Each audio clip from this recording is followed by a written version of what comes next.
Bien, buenos días a todos, hermanos. Vamos a buscar en nuestra escritura, por favor, en el libro de los Hechos, en el capítulo 17, Hechos capítulo 17, y vamos a comenzar a leer a partir del versículo 16.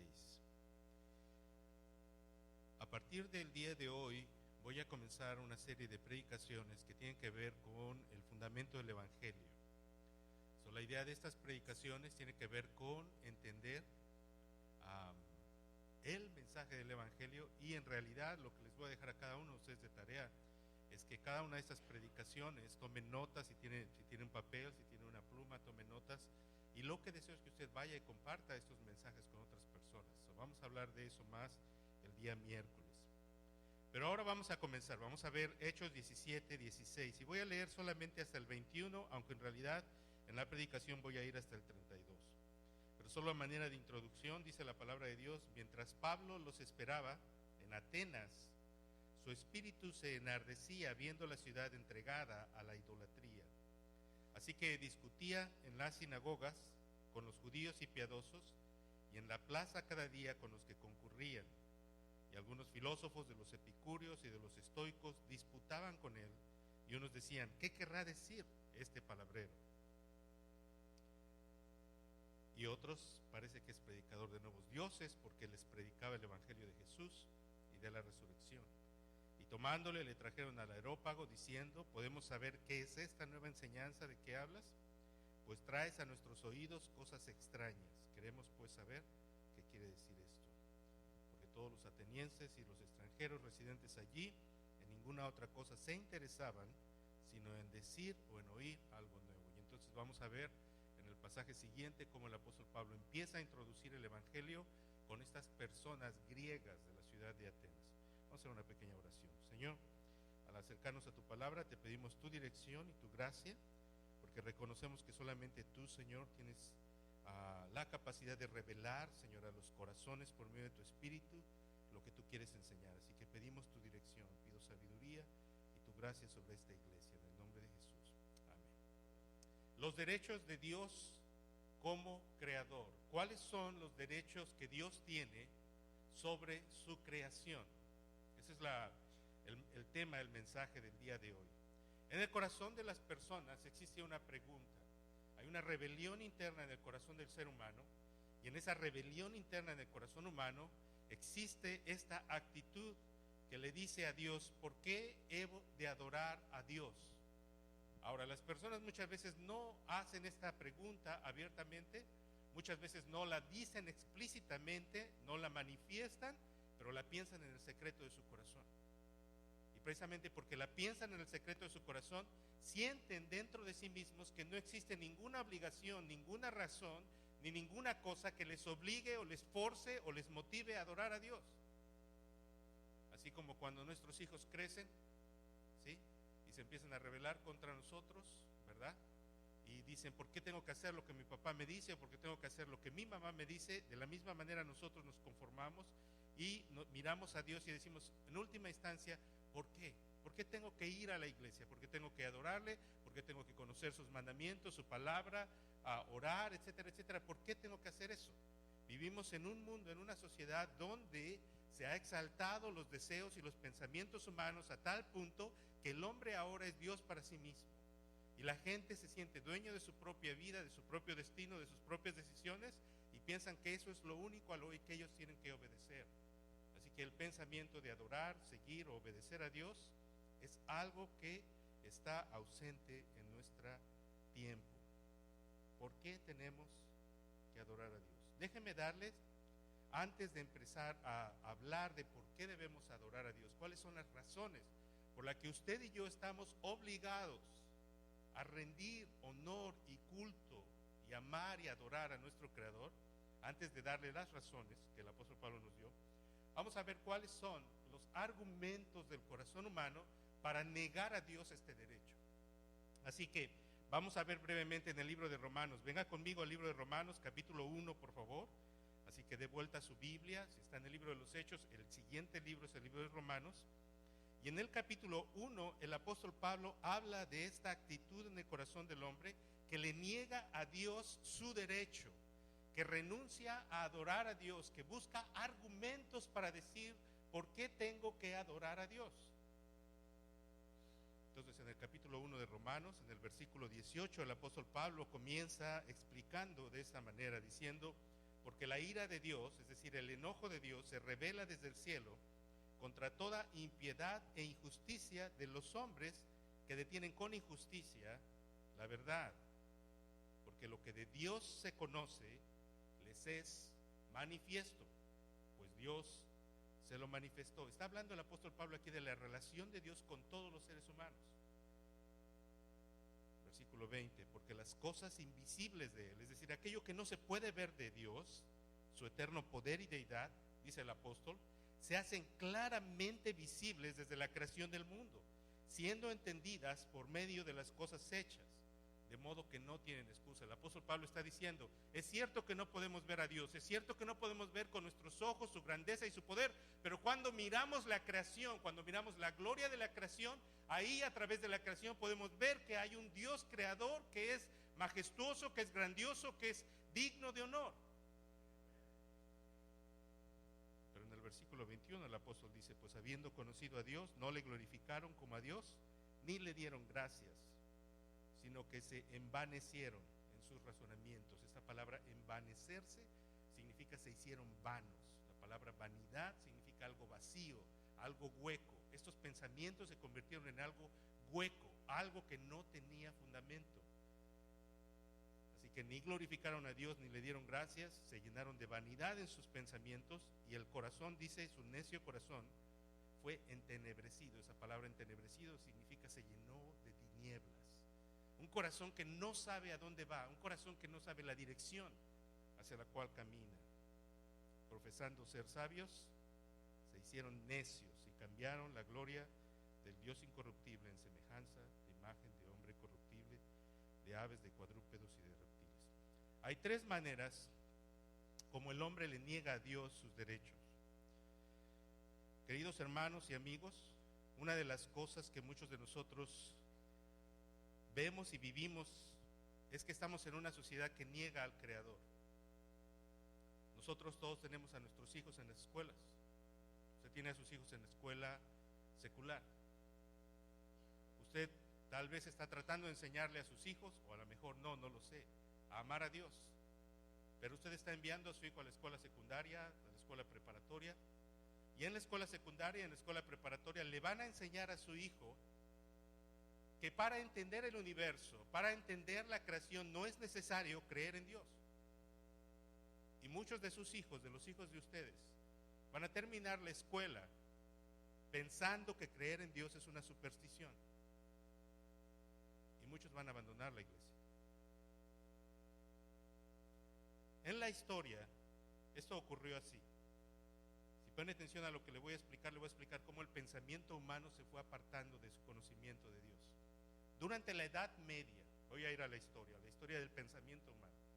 Durante la Edad Media, digamos del año 500 al año 1500, la Iglesia Católica dominó políticamente, espiritualmente, moralmente sobre Europa.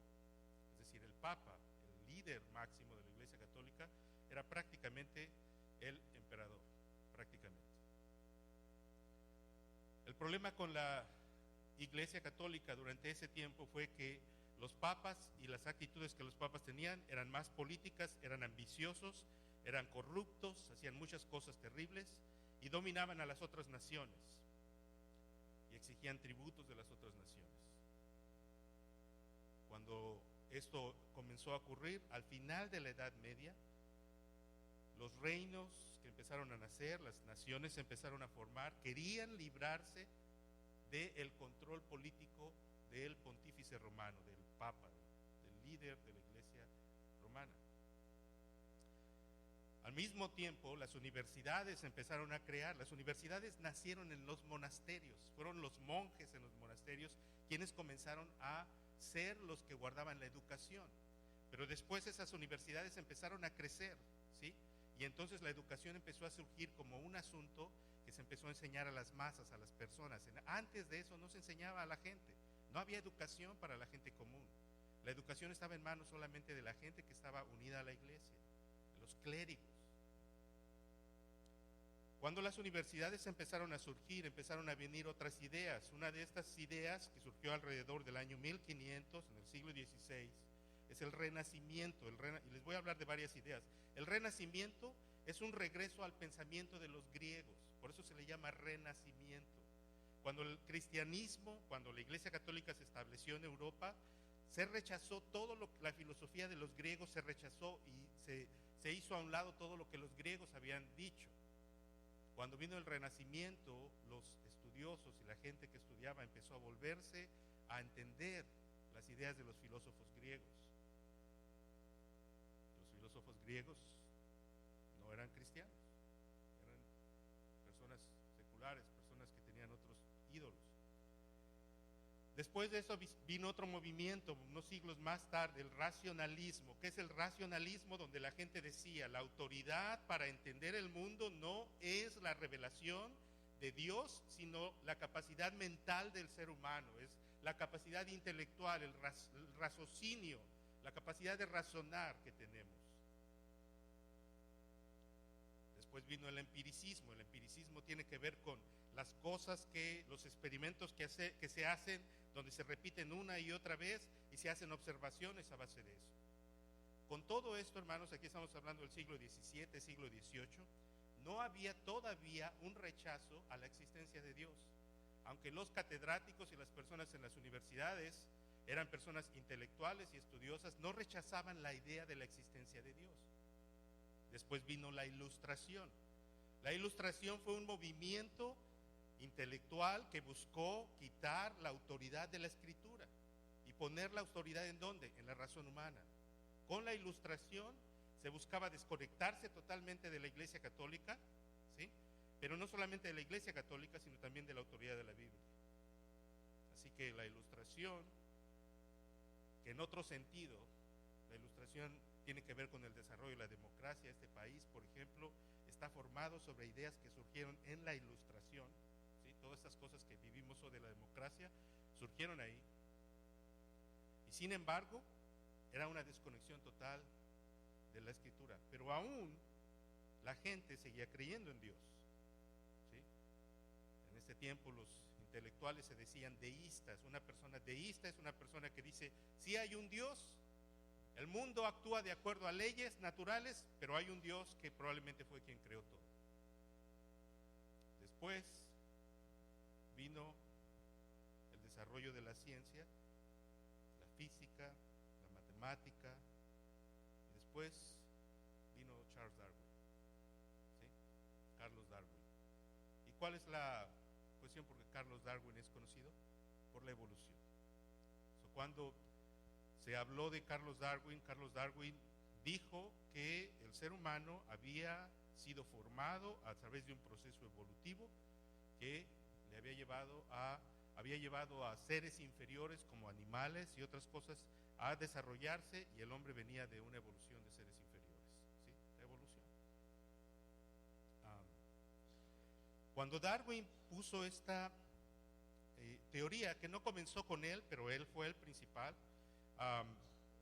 entonces el mundo, que ya estaba volteado en contra de la idea de Dios, ya había muchas críticas a la Biblia, ya había muchas críticas a la autoridad de la Escritura, entonces la gente empezó a decir, bueno, no necesitamos entonces creer que Dios creó el mundo.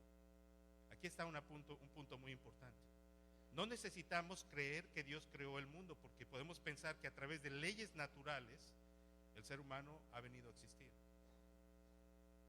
Después los filósofos siguieron pensando sobre estas cosas y vino un movimiento positivista que tiene que ver con el desarrollo de la ciencia. No voy a explicarlo, pero después viene un movimiento que se le llama existencialismo. En el existencialismo la gente prácticamente empieza a cuestionar todo. Todo está bajo cuestión. Si no hay un Dios, esa es la cuestión. Si no existe un Dios, no existe ninguna regla, no existe ninguna dirección, no existe nada que nos pueda decir qué es lo bueno y qué es lo malo. Y cuando el existencialismo llegó, comenzaron a pregonar una idea. Hubo un filósofo alemán y algunos otros que dijeron, Dios ha muerto. Un filósofo alemán declaró eso, dijo, Dios ha muerto. Y la idea de Dios ha muerto suena muy fuerte, pero lo dijo en este sentido. Cuando este filósofo declaró que Dios había muerto, lo que estaba diciendo es, ya para las personas pensantes e inteligentes, creer en Dios no es una opción. ¿Sí me explico? Hasta este punto podías ser un filósofo respetable mientras mantenías tu fe en Dios. Después de que este filósofo dijo Dios ha muerto, ya la idea de la existencia de Dios era inaceptable para una persona que quisiera ser considerada una persona inteligente prácticamente. Bueno, la pregunta tiene que ver entonces, porque hermanos, todo eso que acabo de explicar es lo que sus hijos van a aprender. ¿Sí sabe usted esto? Todo eso que acabo de explicar es lo que sus hijos van a aprender en la escuela. Si usted no sabe enseñarle a sus hijos van a terminar creyendo eso, van a terminar pensando que lo que usted les enseña de la palabra de Dios es superstición. Ahora, bueno, si Dios no existe, vamos a seguir el argumento de los científicos y de la gente que no cree en Dios. Si Dios no existe, la pregunta es entonces cómo comenzó todo, ¿verdad? Porque Carlos Darwin habló de la teoría de la evolución, pero la pregunta no solamente se resuelve preguntando cómo se originó el hombre, perdón, sino la pregunta tiene que ver con cómo se originó el universo, ¿sí? De dónde salieron todas las cosas, de dónde salieron los planetas y todo lo que existe, las galaxias, etcétera, etcétera, ¿sí? Esa es la gran pregunta, ¿sí? Porque si no, la pregunta es cómo puede existir algo de repente. Bueno, una de las cosas que surgió después de Carlos Darwin fue la teoría del Big Bang. La teoría del Big Bang es una teoría que básicamente establece que el universo siempre ha existido. Y aquí está el asunto. Para la gente que dice que Dios no existe, muchas personas hablan de la existencia de Dios y dicen, no, Dios no existe, yo creo en la ciencia, aún en las películas, ¿verdad? Esa película donde sale un muchachito ignorante y él dice, yo solamente creo en la ciencia, yo no creo en Dios, ¿verdad? No sabe nada, pero dice eso, ¿no?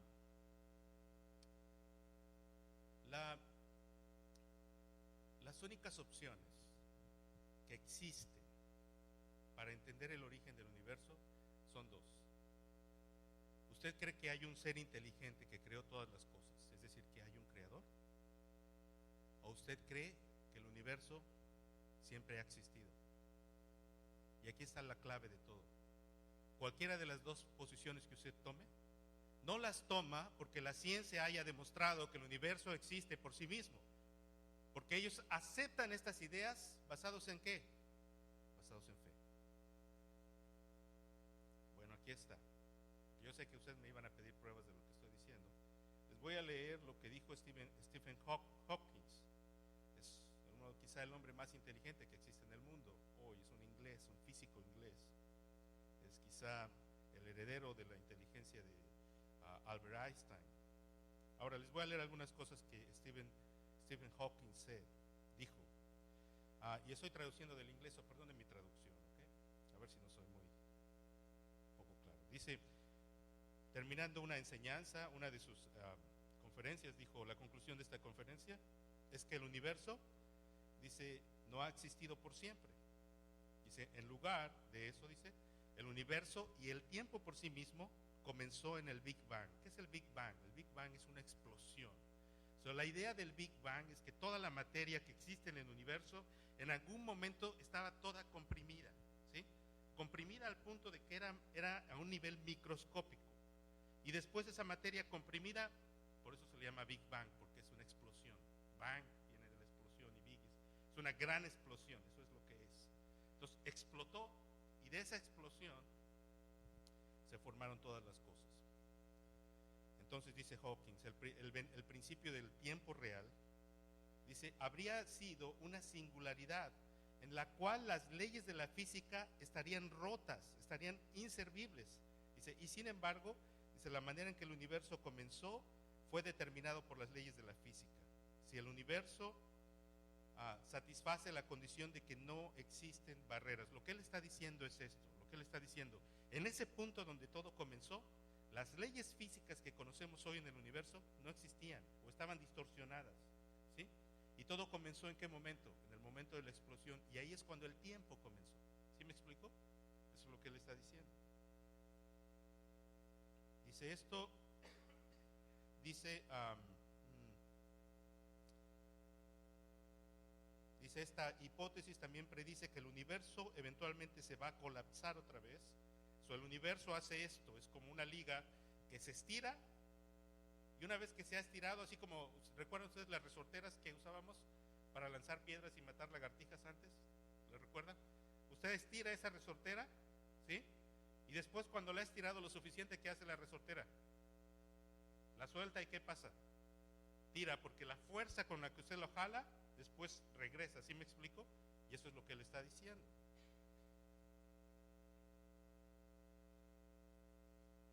El universo comenzó con el Big Bang. Dice, lo que simple y sencillamente sigue las inevitables leyes de la física.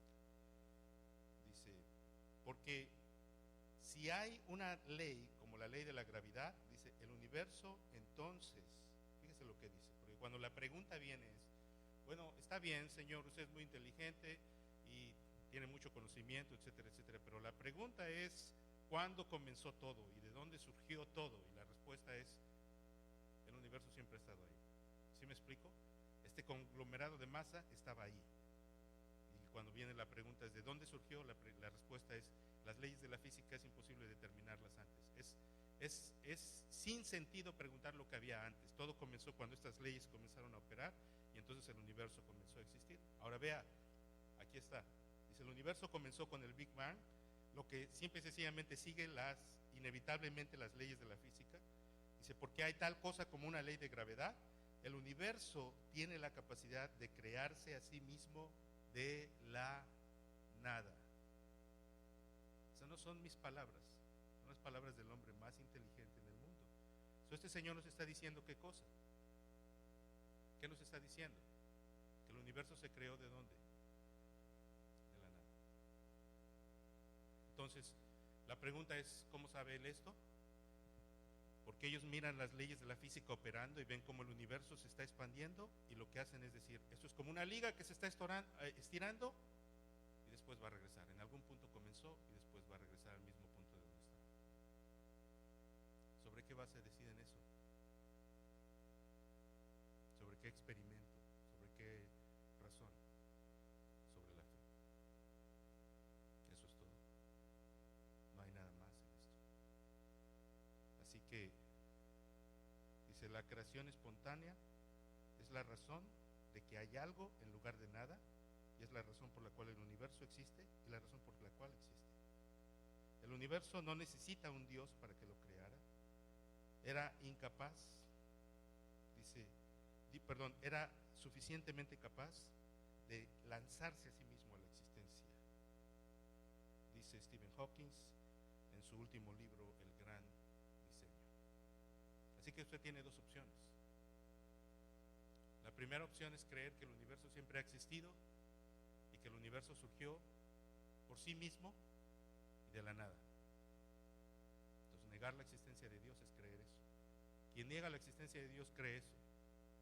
La otra es pensar que hay un ser inteligente, que hay un creador inteligente quien le dio al universo diseño, que hay un ser inteligente que hizo todo lo que existe en el mundo y en el universo, y por eso el universo tiene ciertas leyes físicas que son las leyes que estas personas estudian y no entienden que el hecho es que cuando ellos están estudiando estas leyes físicas, la pregunta es, sí, pero ¿quién estableció esas leyes? En el pasaje que el hermano Javier nos leyó al principio, dice que cuando Dios creó, dice, Él mandó y existió. ¿Por qué se está expandiendo el universo hoy? Porque la palabra con la cual Dios dijo desde el principio, sea, aún sigue operando en el universo, y el universo aún sigue generando y sigue siendo creado. ¿Entiende esto? Tú solamente tienes esas dos opciones. Amigo joven que me escucha, ustedes jóvenes que van a high school, que van al middle school, eso es lo que les van a enseñar. Y van a aprender estas cosas. Y van a pensar que creer en Dios es ilógico, que solo las personas tontas, que solo los que son fanáticos, solo los que no piensan son los que creen en Dios. Esto es mentira. Es una total falsedad. Es precisamente los que niegan la existencia de Dios los que no tiene sentido. ¿Por qué? La primera manera como los seres humanos niegan el derecho de Dios es porque ellos niegan que Dios creó todas las cosas. Pero ¿cuál es la segunda manera? Porque las personas siguen sus propias pasiones. La mayor parte de la gente, amigos y hermanos, no niegan la existencia de Dios porque sea imposible o no se pueda creer que hay un Dios creador, o porque el universo no demuestre que hay un Dios creador. La gente no niega la existencia de Dios en base a cuestiones intelectuales. ¿Sabe por qué niegan la existencia de Dios? Porque si Dios no existe, entonces puedo hacer lo que me da la gana. ¿Sí? Si no hay Dios, entonces la pregunta es, ¿quién me va a juzgar por mis acciones? ¿El gobierno? ¿Quién va a establecer qué es bueno y qué es malo? Si no hay Dios, ¿cómo sé, por ejemplo, que hablar mal de una persona es algo malo? ¿Cómo sé que calumniar a mi compañero de trabajo para que él pierda su posición y su posición me la den a mí? ¿Cómo establezco que eso es algo inmoral si no hay Dios? Yo puedo decir, para mí es mejor tomar ventaja, ¿no? Si no existe Dios,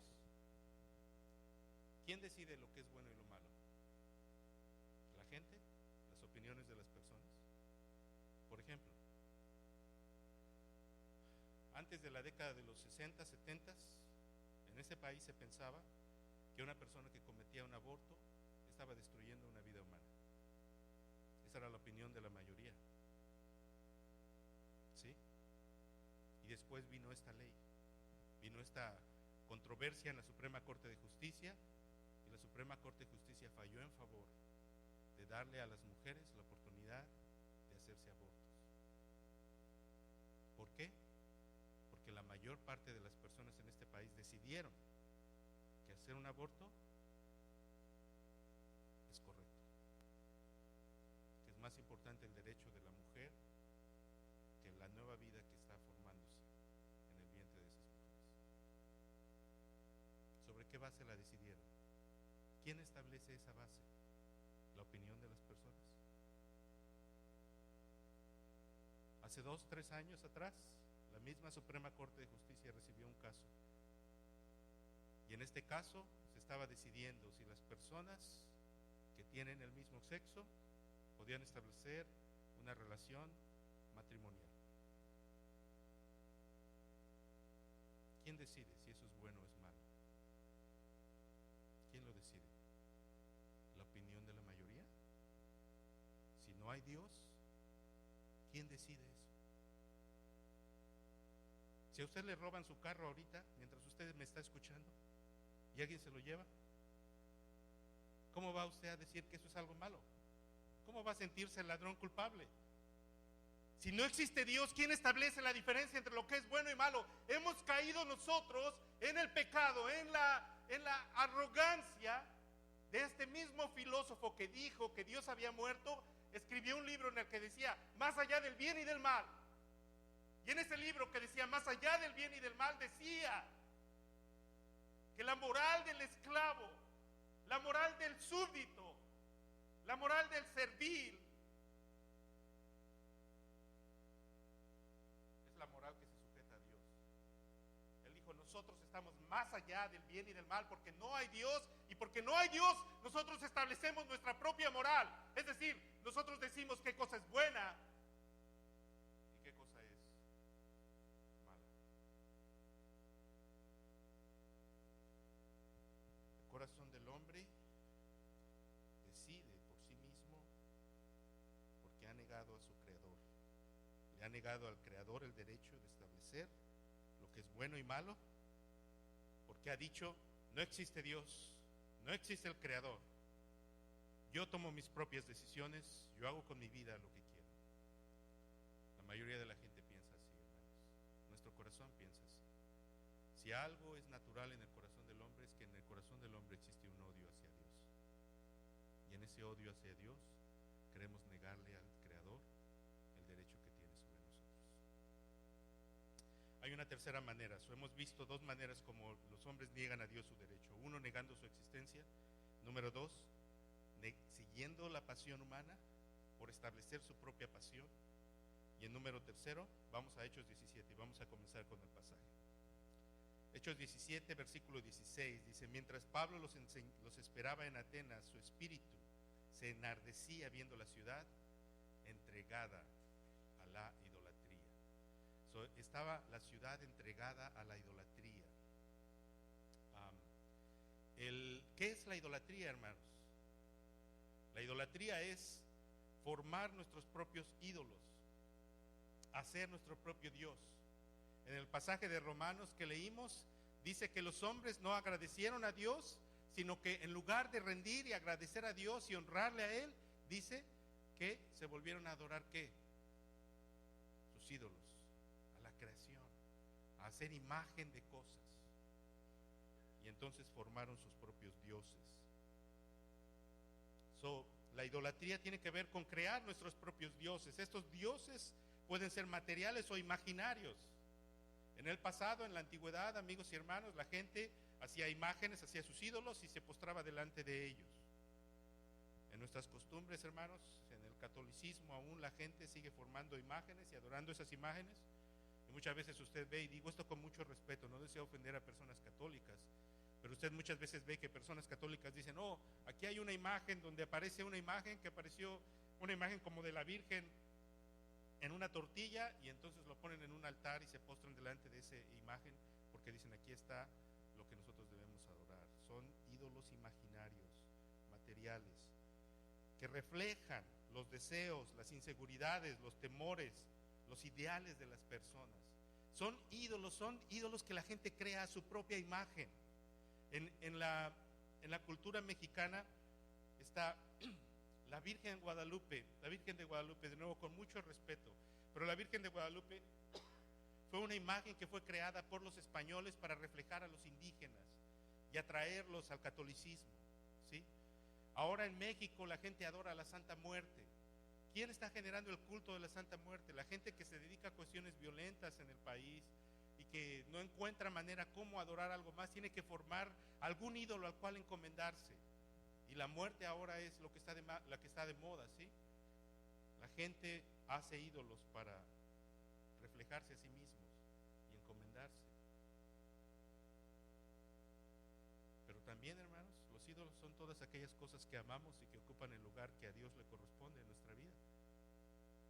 Muchos de nosotros en nuestro corazón amamos más el dinero que a Dios. Muchos de nosotros en nuestro corazón amamos más nuestros placeres que a Dios. La lujuria, el esposo que le dice a su esposa: ya no te quiero porque ya encontré otra mujer. Oye, espérate, pero el Señor dice: tú te casaste con esta mujer, veniste a hacer un pacto delante de Dios, le prometiste a esta mujer estar con ella para siempre. ¿Y qué dice esa persona? Esa persona dice: no me interesa, porque lo único que me interesa es ¿qué cosa? Ser feliz. Y terminan rompiendo sus lazos matrimoniales porque para ellos su pasión, su bienestar, su propio deseo es más importante que glorificar a Dios. Los vicios. ¿Cómo es duro el alcoholismo entre nuestra gente? ¿Sí? ¿Qué es lo que los varones hacen los domingos después de trabajar arduamente toda la semana? ¿Qué son las cosas que desean hacer? Tomar cerveza, emborracharse. Todos estos, hermanos, son ídolos que en nuestro corazón niegan la gloria de Dios. Son tres maneras como el hombre niega la gloria de Dios. ¿Quiere ver el argumento del apóstol Pablo por qué tenemos que adorar a Dios? ¿Están todavía conmigo? ¿Sí? Ok. Vamos a ver, tengo 11 cosas, las voy a decir rápido, ¿ok? Y así que síganme, si las están anotando, anótelas. Versículo 23. En el versículo 22 dice: entonces Pablo, porque leímos, en el versículo 19, que en el versículo 18, que algunos filósofos escuchan a Pablo hablar y están intrigados diciendo: ¿qué es lo que este hombre habla? Porque parece que nos habla cosas que nosotros no entendemos. Y entonces llevaron a Pablo al Areópago. Vean el versículo 19, dice: y tomándole, le trajeron al Areópago. ¿Qué es el Areópago? El Areópago es este lugar donde los griegos ponían a las personas para juzgar sus enseñanzas, para decidir si la enseñanza de este hombre tenía validez. Y también nos dice ahí que en el versículo 21, que todos los atenienses y los extranjeros que ahí vivían, en ninguna otra cosa se interesaban sino en decir o en oír algo nuevo. Entonces Pablo, puesto en pie en medio del Areópago, esto es como un tribunal, él está en medio y ellos están sentados escuchándolo, les dijo: varones atenienses, en todo observo que sois muy religiosos. Los griegos tenían miles de dioses, así que cuando él entra en la ciudad, él dice que su espíritu se enardecía porque veía toda la gente adorando estos dioses falsos, y el apóstol no podía estar tranquilo en su corazón, sabiendo que la gente estaba adorando a sus ídolos, que él había sido enviado para predicar la verdad. Entonces Pablo, puesto en pie, les dijo: ustedes son muy religiosos. Versículo 23, porque pasando y mirando vuestros santuarios, hallé también un altar en el cual estaba esta inscripción: al Dios no conocido, al que vosotros adoráis pues sin conocerle, es a quien yo os anuncio. Número 1, ¿por qué tenemos la obligación de adorar al Creador? Número 1, porque Él se ha revelado a nosotros. Pablo dice: aquí está el Dios no conocido. ¿Para qué fue enviado Pablo? Para hablarnos de ese Dios no conocido, para revelarse a nosotros. Amigos y hermanos, si nosotros vamos a adorar a Dios, tenemos que adorar a Dios como Él es, como Él se ha revelado a nosotros, no como nosotros pensamos que Él es. A veces la gente dice: oh, yo no quiero escuchar de la Biblia, yo creo en Dios, ¿cómo? A mi manera, ¿verdad? ¿Y qué es lo que esa persona está diciendo? Cuando alguien dice: yo creo en Dios a mi forma, ¿qué están diciendo? Lo que esa persona está diciendo es: yo en mi mente he formado una imagen de cómo es Dios, y el Dios que yo creo, ¿quién lo hizo?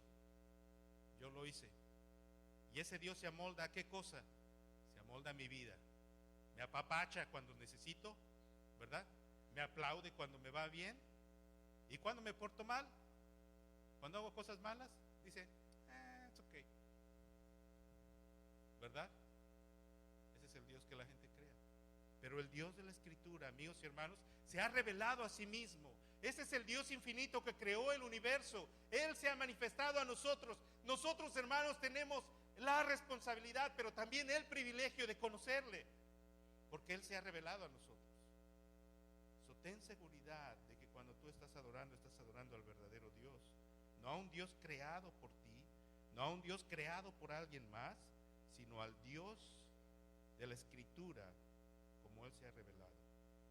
Versículo 24: el Dios que hizo el mundo y todas las cosas que en él hay, siendo Señor del cielo y de la tierra, no habita en templos hechos por manos humanas. Hermanos, el Dios verdadero es el creador del universo. Tú puedes escoger, si quieres ir con Stephen Hawking, entonces solo te puedo decir una cosa: crees que el universo existe por sí mismo y lo crees basado en fe, y eso te hace a ti algo que no tiene propósito, ni dignidad, ni razón en este mundo. Porque si nosotros existimos solamente como una casualidad en el universo, nuestra vida no tiene sentido. ¿Para qué estamos aquí? ¿A dónde vamos? ¿Para qué vivimos? ¿Para qué trabajamos? ¿Para qué sacamos una familia? ¿Para qué hacemos lo que hacemos? No existe ninguna razón. Todo lo que hay detrás de eso, hermanos, es la vida o la muerte, no significa nada. Pero si tú entiendes que hay un creador que te hizo, y si este creador que te hizo, dice el Dios que hizo el mundo, y dice: ¿y cuántas cosas que en él hay? ¿Están conmigo? Versículo 24: el Dios que hizo el mundo, ¿y qué? ¿Y la mitad de las cosas que hay en el mundo? ¿Y una cuarta parte? ¿El 98%? Dice: todas las cosas que en él hay. Él es el creador. ¿Por qué tienes la obligación de adorar a Dios? Porque Él es el creador. En el mismo versículo dice: siendo Señor del cielo y de la tierra. Razón número 3, porque Él es Señor de todo. ¿Sabes lo que significa esto? Dice el apóstol que Él es siendo Señor del cielo y de la tierra. ¿Sabes qué significa esto, que Él es Señor? ¿Que Él es qué, hermano? Él es el dueño. Déjame preguntarte: ¿tienes tú el derecho de hacer lo que tú quieres? ¿Tienes tú el derecho, amigo y amiga que me escuchas? ¿Tienes el derecho de hacer con tu vida lo que a ti te place. ¿Cuántos de ustedes dicen amén a esto? Déjame decirte, no lo tienes. Ni tú ni yo tenemos el derecho de hacer con nuestra vida lo que nosotros queremos. Pero ¿verdad que esta idea de que nosotros tenemos el derecho de hacer lo que queramos es la idea de nuestros tiempos? ¿No? ¿No es lo que los jóvenes le dicen a sus papás? Déjame en paz porque es mi vida. ¿Sí? ¿Y qué significa eso de que es mi vida? Que yo decido sobre mi propia vida. Pues déjame explicarte que tú tienes un dueño. Tú no eres libre. Tú no estás aquí en este mundo para hacer tu propia voluntad, para dirigirte a ti mismo. Estás aquí porque perteneces a alguien que te hizo, alguien que es tu dueño. Él es Señor del cielo y la tierra. Número 4, dice, y Él no habita en templos hechos por manos humanas. Y el 25 dice, ni es honrado por manos de hombres como si necesitase de algo. ¿Por qué tenemos que adorar a Dios? Número 4, porque Él no depende de nosotros ni de su creación. Amigos y hermanos, Dios es independiente. Cuando su hijo le pregunte y le diga, papá, mamá, ¿quién creó a Dios? Usted tiene que responder a su hijo, Dios no necesita a nada ni a nadie para existir. Él existe en sí mismo. Él posee en sí mismo las cualidades que le dan su propia existencia. Usted y yo existimos porque Él nos da la existencia a nosotros, pero Él existe independientemente de ninguna cosa que está fuera de sí mismo. Él es total y completamente independiente. Los teólogos inventaron esta terminología que es la aceidad. ¿Qué es la aceidad? Que Dios posee en sí mismo la causa de sí mismo. Él no depende de nadie para existir. Él es la existencia misma. Todo existe por Él y Él no depende de ninguna cosa. Pensar de que Dios, como dice Stephen Hawking, dice, Dios no puede existir porque nosotros vemos que el universo comenzó en algún momento, y ahí donde comenzó el universo comenzó el tiempo, y antes de eso no hay nada. Es pensar muy pequeñamente, porque Dios, cuando la Escritura nos habla de Dios, nos dice que para el Señor un día son como ¿qué? 1000 años y 1000 años como un día. ¿Qué quiere decir eso?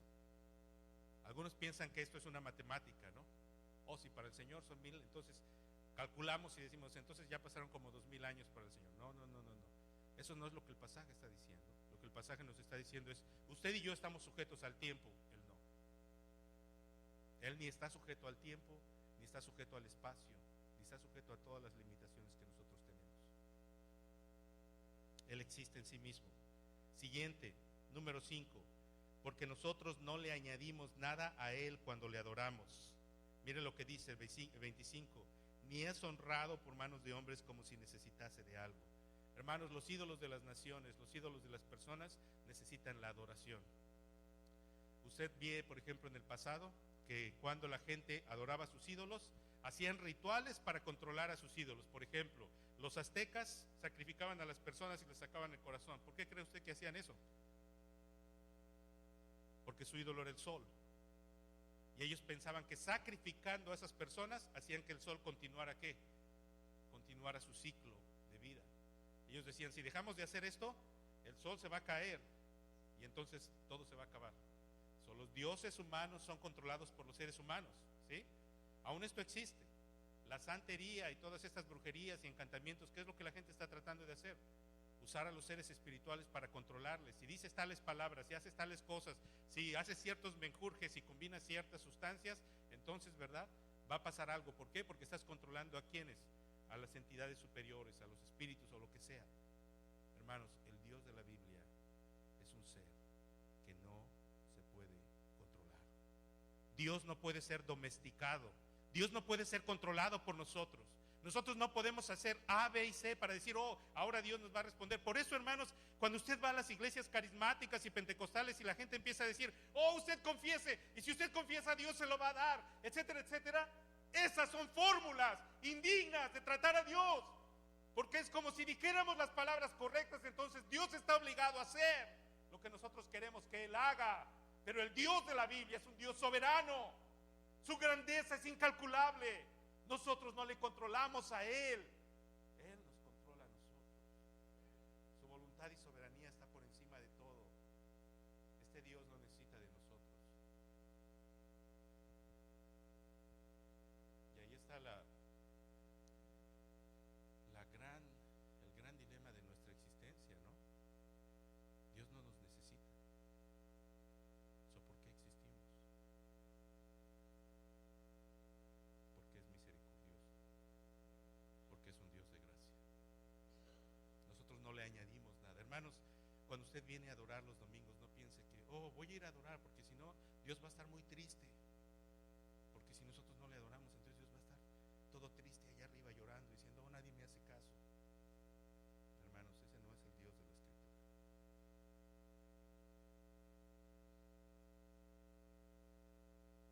¿Todavía están conmigo? Ya me abandonaron. Versículo 25, pues Él es quien da a todos vida y aliento y todas las cosas. Él es la fuente de la vida. ¿Por qué tienes que adorar a Dios? Porque Él es la fuente de la vida. Si tú amas la vida, adora a Dios. Porque no adorar a Dios significa amar la muerte. Hermanos, la fuente de la vida es Él.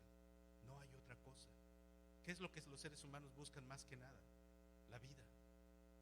La única fuente de vida es Él. Él es quien da a todos vida y aliento. ¿Sabe que esa palabra dar en el griego está en presente? El tiempo presente en el griego es muy interesante, porque el tiempo presente en el griego implica una acción continua. No es como que dice Dios nos da vida, como si cuando nacimos de nuestros padres ahí Dios nos dio la vida y de repente nosotros funcionamos por nosotros mismos. No sé si me explico. Eso es lo que nosotros pensamos. Pero cuando el apóstol dice aquí que Dios da la vida, significa tú y yo estamos vivos porque Dios está comunicándonos día tras día, momento a momento, segundo tras segundo, respiración tras respiración, la cualidad de vida que le pertenece a Él. La vida, amigos y hermanos, ni te pertenece a ti, ni me pertenece a mí. ¿Qué hacemos con Dios cuando, no quiero ser insensible, pero qué hacemos con Dios cuando enfrentamos la pérdida de una vida? ¿Qué hacemos con Dios cuando experimentamos que nuestra vida está en peligro de ser perdida, o que la vida de alguien querido a nosotros se pierde? A veces volteamos y le decimos a Dios, Dios, ¿por qué? Pero cuando preguntamos de esa manera, no actuamos con sabiduría. Yo sé que muchas veces estamos dolidos y movidos por muchas cosas, pero la realidad es que Dios es soberano sobre la vida, hermanos. Y Dios la da y la quita cuando Él quiere. No es un derecho que tú tienes, ni yo tengo. Es un privilegio. Él es el dueño de todo. ¿Por qué debemos adorar a Dios? Versículo 26, y de una sangre ha hecho todo el linaje de los hombres, porque Él ha hecho a todo ser humano de una misma raza, sin diferencia. Voy a ir más rápido, hermanos. ¿Hay diferencias entre los seres humanos? No. ¿Hay seres humanos que son mejores delante de Dios? No. ¿Que son más especiales delante de Dios? No. Todo ser humano fue creado a la imagen de Dios. Eso no desprecia a la gente. Cuando salga y vea al homeless, a esa persona vagabunda que anda en la calle y lo vea todo andrajoso, sucio, no lo vea y diga, yo soy mejor que esta persona. ¿Por qué? Porque ese ser también fue creado a la imagen de Dios. ¿Por qué tenemos que adorar a Dios? ¿Por qué tenemos que honrarle? Versículo 26, que dice que ha hecho de todo linaje de los hombres para que habiten sobre toda la faz de la tierra, y les ha prefijado. Mire esa palabra, prefijado. ¿Qué cosa? El orden de los tiempos y los límites de su habitación. ¿Quién determina la vida y la muerte? ¿Quién determina en dónde vivimos? ¿Quién determina cuánto tiempo vivimos? No es usted ni yo. ¿Sí? ¿No es usted? ¿Usted decide cuánto va a vivir? ¿Sabe que hay personas que empiezan a comer muy bien y son bien saludables? ¿Sí? Corren todas las mañanas, hacen ejercicio, están bien delgaditos, comen puras ensaladas, y de repente, ¡pum!, cáncer, se murió. ¿No? Y hay otros, ¿sí?, carnitas todo el tiempo, ¿no?, Conocí un señor que le cambiaron el riñón y esperó como 10 años para que le dieran un riñón y finalmente se lo dieron. Y cuando se lo dieron se recuperó y todos los días traía su Coca-Cola ahí, ¿no? Así, una Coca-Cola de 2 litros, esa era su bebida de todos los días. Y ahí sigue vivo y coleando. ¿Quién determina la vida? Dios. Ahorita hay personas tan deprimidas que quisieran morirse. Hay personas que están en su casa o en el hospital, están tan deprimidos que desearían morir y están vivos. Y hay otros que quieren vivir y están muriendo. ¿Quién determina los límites de nuestra existencia? Dios. ¿Por qué tenemos que adorar a Dios? Porque Él es soberano en establecer los límites de nuestra existencia. ¿Por qué tenemos que adorar a Dios? Aún no termino. Híjole, no sé cómo lo voy a hacer. Dice en el versículo, dice que les ha prefijado. Esa palabra me gusta, prefijado significa Dios ha establecido de antemano los límites, las cosas, hermanos. A Dios nada le sorprende. Él ha prefijado el orden de los tiempos y los límites de su habitación. Versículo 27, para que busquen a Dios, si en alguna manera palpando puedan hallarle, aunque ciertamente no está lejos de cada uno de vosotros. ¿Por qué debemos adorar a Dios? Porque Él ha puesto en nuestro corazón un impulso que nos guía a Él. Amigos y hermanos, el hombre no está feliz sin conocer a Dios. Las personas piensan que sus ídolos, su placer, su dinero, su gloria les va a traer paz y tranquilidad a su corazón. Es mentira. Nada de eso satisface. Porque en el corazón humano hay una sed profunda. Porque Dios nos creó con esa necesidad de conocerle a Él. Por eso dice aquí que todo lo que ocurre en nuestra vida tiene como propósito, ¿qué cosa? Llevarnos a Dios.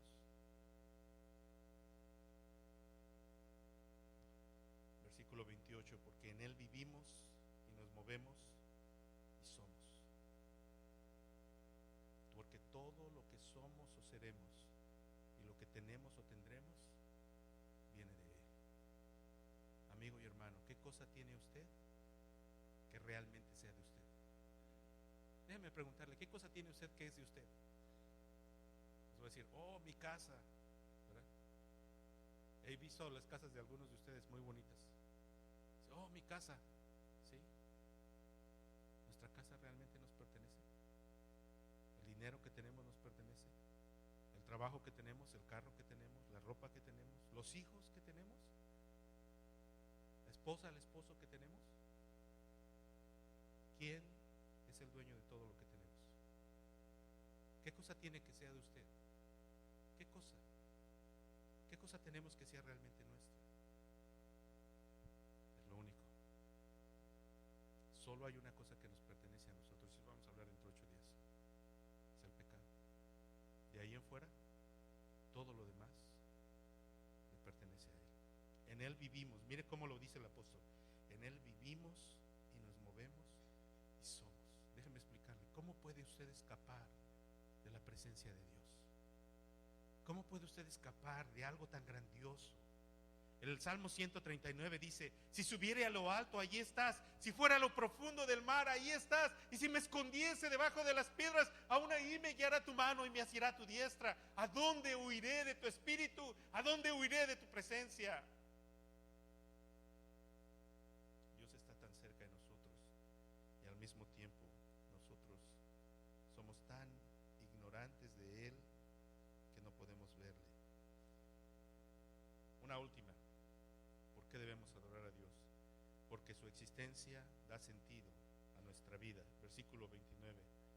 Siendo pues linaje de Dios, no debemos pensar que la divinidad sea semejante a oro o plata, o piedra, escultura de arte y de imaginación de hombres. Hermanos, si somos linaje de Dios, si somos criados por Dios, si fuimos hechos por Dios, sabemos de dónde venimos, sabemos quiénes somos, sabemos a dónde vamos. Nuestra vida tiene propósito. El Catecismo de Westminster, que es una de las obras teológicas, obras maestras, ¿sí?, en el cristianismo, comienza su recitación de la doctrina cristiana con esta pregunta: ¿cuál es el propósito del hombre? Es la pregunta número 1 del catecismo. ¿Cuál es el propósito del hombre? Y la respuesta es propósito del hombre es glorificar a su Creador. Mientras nosotros no cumplamos ese propósito en nuestra vida carece de propósito, de dirección y de sentido. No fuimos hechos para amasar dinero, para juntar dinero. No fuimos hechos para buscar grandes logros o glorias para nosotros. No fuimos hechos para las cosas de este mundo. Nuestro corazón anhela algo más.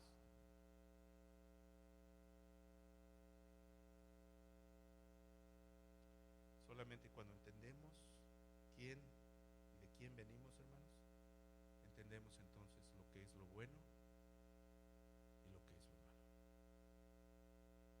¿Qué es lo bueno? Lo que nos lleva a cumplir nuestro propósito. ¿Y cuál es nuestro propósito? Glorificar a nuestro Creador.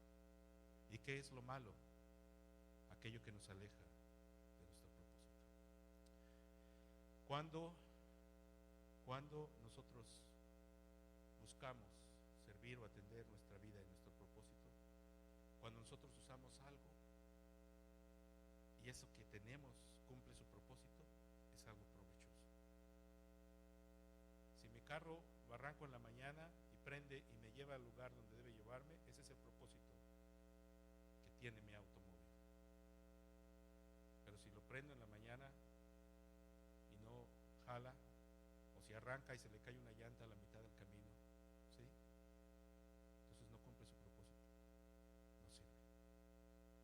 La vida humana solamente sirve cuando cumple su propósito, que es glorificar a Dios. ¿Por qué tenemos que adorar a Dios? Repaso. Porque Él se ha revelado a nosotros, porque Él es el creador de todo, porque Él es Señor de todo, porque Él no depende de su creación ni de nosotros, porque nosotros no le añadimos nada a Él cuando le adoramos, porque Él es la fuente de la vida, porque Él ha hecho a todo ser humano, porque Él es soberano en establecer los límites de nuestra habitación, porque ha puesto en nuestro corazón el impulso que nos guía a Él, porque todo lo que somos o seremos y lo que tenemos o tendremos viene de Él, y porque su existencia da sentido a nuestra vida. Dentro de 8 días vamos a hablar de por qué y cuáles son los derechos que Dios tiene sobre nosotros en base a todas las cosas que hemos estudiado esta mañana. Vamos a orar. Cierren sus ojos, por favor. Señor, te damos gracias en esta mañana por tu palabra. Padre, este es un mensaje bastante difícil. Hay muchas cosas que enseñar a mis hermanos y a veces el tiempo es muy limitado, pero te pido tu gracia y la obra de tu Espíritu para que hables al corazón de cada uno. Permite, Señor, que mis hermanos lleven este mensaje en su corazón. Y si hubiese alguien hoy, Señor, que no te ha conocido, si hubiese alguno en esta tarde que no ha reconocido que tú eres su creador, si hubiese alguna persona que no ha entendido quién eres tú, yo te pido, Señor, que reveles a esos corazones que no son independientes, que no tienen derecho de vivir su vida como ellos desean, que eres tú, Señor, quien nos marcas la dirección de nuestra vida. Y entonces ellos van a encontrar paz y felicidad en tus brazos, Señor.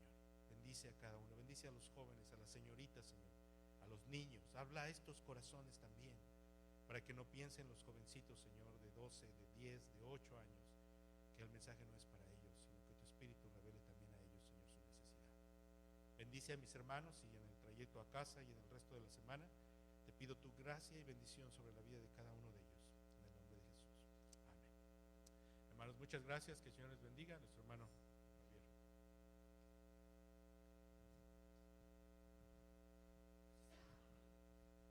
Gracias al pastor, gracias por este mensaje. Espero que